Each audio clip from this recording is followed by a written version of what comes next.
नमस्कार प्रिय मित्रों, मैं ज्योतिषकार कमल आप सबका हार्दिक अभिनंदन करता हूं आपके अपने इस प्यारे यूट्यूब चैनल एस्ट्रो कमल में। दोस्तों, आज मैं आपको एक ऐसी साधना से अवगत करवाता हूं जो है तो बहुत लंबी, कम से कम 21 दिन की साधना है, लेकिन एक खास दिन है। उस दिन उस साधना को कर लिया तो मात्र एक दिन में वो साधना सिद्ध हो सकती है, एक रात में। 8000 मंत्र रोज के करने होते आम दिनों में, लेकिन उस दिन सिर्फ 3 माला का जाप कर लो, पर्याप्त है। वो दिन कौन सा आता है, वो साधना कौन सी है?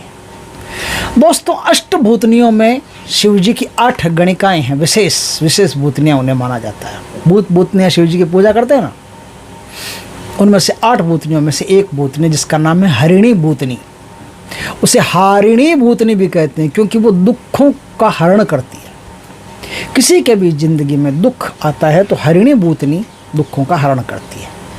और भी कई प्रकार की भूतनियाँ हैं, लेकिन उनमें हरिणी भूतनी जो है वो दुखों का हरण करने के लिए विशेष उसका निर्माण हुआ है कि भगवान शिव के जो भक्त होते हैं उनके जीवन में जो कुछ भी कष्ट होते हैं, उन कष्टों का निवारण करने के लिए अगर हरिणी भूतनी को याद किया जाए तो फट से उसके कष्ट दूर हो सकते हैं। तो एक दिन में हरिणी भूतनी की साधना सिद्ध कर सकते हो, एक दिन में हो सकता है। उसके दर्शन भी कर सकते हो, उसकी कृपा प्राप्ति भी। इसमें कोई पत्नी बहन वैसा कुछ नहीं है। ये कृपा की साधना है, उसकी कृपा प्राप्त होती है, उसकी अनुभूति हो सकती है, उसके दर्शन हो सकते हैं। दर्शन अनुभूति ना हो तो भी उसकी कृपा प्राप्त हो सकती है। करना क्या होता है? सबसे पहले तो आपको एक चीज़ ढूंढनी है कहीं जंगल में, लाल कटेरी जहाँ कहीं भी हो उसको ढूंढ करके तैयार रखिए। त्रयोदशी जिस दिन प्रदोष व्रत होता है, भगवान शिव की महाशिवरात्रि भी मानी जाती है। महाशिवरात्रि श्रावण में शुक्ल या कृष्ण दोनों में से किसी भी पक्ष में ये जो त्रयोदशी आती है, इस त्रयोदशी की रात को साधना होगी।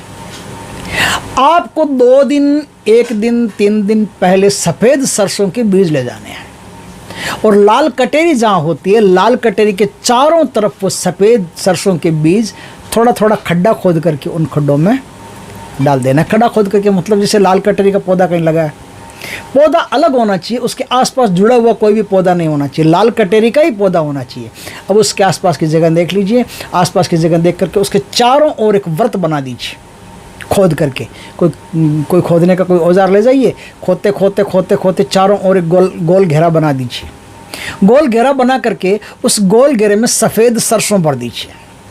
सफ़ेद सरसों भर दी, उसको दफन कर दीजिए। आपका एक काम हो गया। कटोरी को नहीं, जो खड्डा खोदा है जिसमें सरसों डाला है उसको वापस मिट्टी बराबर करके अब आप अपने घर चले आइए और प्रार्थना करके आइए कि मैं त्रयोदशी के दिन हे लाल कटेरी आपकी जड़ लेने के लिए आऊँगा, मुझ पर कृपा करें, ऐसा बोले। आपके नाखून मजबूत और बड़े होने चाहिए, इस बात का खास ध्यान रखें। नाखून मजबूत और ऐसे होने चाहिए कि उस नाखूनों से आप ज़मीन खोद सको। इसमें खुदाई का कोई भी औजार काम नहीं आएगा। वो जो आपने सर्किल बनाया चारों तरफ वो अलग चीज़ है, लेकिन अब जब लाल कटेरी की आप खुदाई करोगे तो उसमें आपका कोई औजार काम नहीं आएगा। जड़ तक आपको नाखूनों के द्वारा ही पहुंचना है। नाखूनों के द्वारा आप त्रयोदशी के दिन जाकर के भेंट पूजा चढ़ा करके पूजा करके और वहाँ से खोदना शुरू कीजिए। छोटा पौधा हो तो उसकी जड़ बड़ी जल्दी हाथ आती है, तो उस जड़ तक नाखूनों से पहुंच जाइए। नाखूनों से जड़ तक पहुंच करके अब आप पत्थर, कोई नुकीला पत्थर वो अपने पास रखिए। या तो नाखून से ही काट सकते हो उस जड़ को तो सबसे बढ़िया है, लेकिन नाखून से अगर नहीं कटती हो, नहीं काट सकते, तो कोई नुकीला पत्थर लीजिए। उस नुकीले पत्थर से 1-2 बार चीरा मार करके उसको काट लीजिए। धातु, इसके अलावा और कोई धातु नहीं लगानी है, ध्यान रखना। अब आप उसको लेकर के अपने घर आ गए। अब उसे भेड़ जो होती है, भेड़ का मूत्र आपको लाना है थोड़ा सा, या तो भेड़ का मूत्र, भेड़ नहीं मिले तो फिर बकरी का मूत्र लाना है। भेड़ का मूत्र मिल जाए तो सबसे बढ़िया। भेड़ का मूत्र ला करके उस भेड़ के मूत्र में उसको पहले धोना है, फिर साफ पानी में धोना है, फिर आप उसको सिंदूर की एक सिंदूरदानी जो माताएं बहनें वो वो निकालते हैं ना वो मांग में सिंदूर, तो उसको सिंदूरदानी होते हैं, तो सिंदूरदानी के अंदर उसको सिंदूर में अच्छे तरह से भर करके, गिल्ली को ही भर करके रख दीजिए। अब रात्रि काल में आपको चंदन का पानी ले जाना है, लाल चंदन पानी में मिला करके, मतलब इसे लाल चंदन को बट्टा पर घिस करके एकदम उसको पेस्ट बना करके वो चम्मच से या कैसे भी उस पानी में मिला करके वो लाल चंदन अपने साथ ले जाना है। फूलों की एक माला ले जानी है सुंदर सी, लाल कनेर के फूलों की माला हो तो सबसे बढ़िया है, नहीं तो चमेली के फूलों की माला भी चलेगी, कोई दिक्कत नहीं है।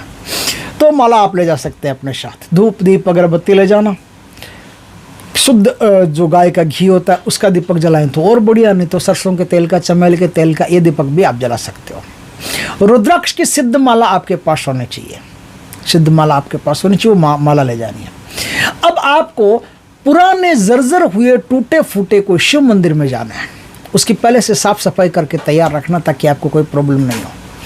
वहाँ जाकर के शिव भगवान को प्रणाम करके कि मैं आपकी हरिणी भूतनी की साधना करना चाहता हूँ, मुझ पर कृपा करें।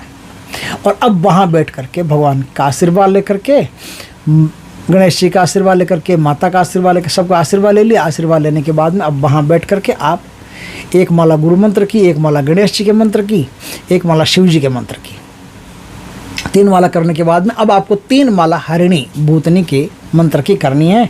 जिस दिन त्रयोदशी हो, माँ शिवरात्रि भी बोलते, माँ शिवरात्रि हो उस दिन, त्रयोदशी हो उस दिन, वहाँ बैठ करके 3 माला आपको एक मंत्र की करनी है। मंत्र मैं आपको बताता हूँ, ये मंत्र बहुत लंबा मंत्र है और इसका विधान भी बहुत लंबा है, लेकिन अगर आप इस दिन करते हो तो आप पर कृपा प्राप्त होती है। आपको कैसा ही कष्ट हो, कैसा ही कष्ट, धन संपत्ति से संबंधित कष्ट हो, बैंक का कोई कष्ट हो, कोई कर्जे का कष्ट हो, बीमारी का कष्ट हो, जितने भी कष्ट हो, उन कष्टों का हरण करने के लिए हरिणी भूतनी आपके 1 नंबर काम आएगी, टॉप क्लास काम आएगी। तो दोस्तों हरिणी भूतनी का मैं आपको मंत्र बताता हूँ। मंत्र देखिए ध्यान से सुनिएगा, इसको जैसा मैं उच्चारण करता हूँ पहले सुन लीजिएगा, उसके बाद में नोट कीजिएगा। इसलिए मैं मंत्र बोलने के बाद में फिर मंत्र को स्क्रीन पर दूंगा, क्योंकि एक साथ देने से मुश्किल होगी कि आप सुनते नहीं हो, सीधा फिर उठा करके उसको सोचते अब कर लेंगे, नहीं। मंत्र सुनिए, ध्यान से सुनाता हूँ। मंत्र ओंग, ओ है ऊपर बिंदी है तो ओम नहीं बोलना, आपको ओंग बोलना है। ओंग, ओंग, होंग, कुम कुम, कटु कटु, ओंग, हरिणी, कुंभ कुंभ, ओंग ए। एक बार फिर सुनिए, ओंग, होंग, कुंग कुंग, कटु कटु, ओंग, हरिणी, कुंग कुंग, ओंग ए। इसमें गकार का ही प्रयोग होता है, इसमें मकार का प्रयोग नहीं होता है, ध्यान रखना। इसमें टोटल प्रयोग जो होगा वो गकार का होगा, क्योंकि गकार और मकार में थोड़ा सा भेद रहता है कि किस साधना को किस प्रकार से करने से वो जल्दी सफल होती है। तो इस साधना को इस प्रकार से गकार से करोगे तो ही जल्दी सफल होगी, ध्यान रखना। इस प्रकार से ये मंत्र है, इस मंत्र को आप नोट कर लो, गुरु से दीक्षित होकर के करें, क्योंकि गुरु का इस साधना में चाहे आणविक रूप से हो, चाहे कृपा के रूप से हो, चाहे कैसे भी हो, कॉन्टेक्ट होना ज़रूरी है, क्योंकि कॉन्टेक्ट के बिना यह साधना मुश्किल कर सकती है। तो रक्षा घेरा अच्छी तरह से बना करके अपना, फिर उस पर बैठ करके फिर इस साधना को आप करें। और जब हरिणी भूतनी आपके सामने प्रकट हो जाए, यदि आ जाए, तो उनको जो जल है वो जल प्रदान करें। बोले आपसे किस लिए बुलाया, यदि बोलेगी तो कि किस लिए बुलाया बेटा, क्या काम है, क्यों बुलाया, तो वो जल जो है वो कहें कि हे देवी ये अर्घ ग्रहण करो। तो ऐसा बोल करके दोनों हाथों से वो जल नीचे ज़मीन पर गिराते जाए, वो अलग जल को ग्रहण करती रहेगी। फिर बोलेगी अब बता बेटा किस लिए बुलाया, तो अब कहेंगे माता ये माला आपकी स्वागत के लिए, ये माला आप पहनो, तो माला पहन लेगी। आपको अपने हाथ से नहीं पहनाना है, क्योंकि पत्नी बनाते हैं, प्रेमिका बनाते हैं तो अपने हाथ से पहनाना पड़ता है, नहीं तो माला उनको भेंट दे देनी होती है, वो खुद पहनती है, तो खुद माला पहन लेगी। अब फिर बोलेगी बेटा किस लिए बुलाया, तो अब आप अपनी इच्छा रख सकते हो। यदि ऐसा कुछ भी नहीं हो तो भी कोई दिक्कत नहीं, वो माला उनके नाम से वहीं छोड़ दो, वो जल उनके नाम से वहाँ अर्घ दे दो। और 3 माला करने के बाद आप उनसे प्रार्थना करो कि हे देवी हरिणी भूतनी, मैं भगवान शिव की कृपा से, अपने गुरु के आशीर्वाद से ये साधना 3 माला की ये साधना आपके लिए किया। मेरे ये कष्ट हैं, इस प्रयोजन से मैंने ये काम किया है, हे देवी मुझ पर कृपा करो, मेरे इन कष्टों का निवारण करो। इस प्रकार से आपने कह दिया, धूप दीप करके सब साधना करनी अच्छी तरह से, इस प्रकार से आपने कह दिया, तो देखते देखते आपके बड़े से बड़े कष्ट होंगे तो भी हरिणी भूतनी काट देगी, देखते देखते काट देगी, आप आश्चर्य करोगे। बहुत सुंदर चीज़ है जो आप करके अपने लक्ष्य पर बहुत जल्दी पहुंच सकते हो। कोई भी आपके टारगेट हो, अचीवमेंट हो, उस तक पहुंचना हो, आप आराम से पहुंच सकते हो। दोस्तों वीडियो अच्छा लगे तो लाइक करना, कमेंट करना, शेयर करना, पहली बार हमारे चैनल पर चैनल को सब्सक्राइब करना, पास में बेल आइकन का बटन दबा देना ताकि हमारे ज्ञानवर्धक जानकारीपूर्ण वीडियो सबसे पहले आपके पास आ सके। जय श्री कृष्ण दोस्तों।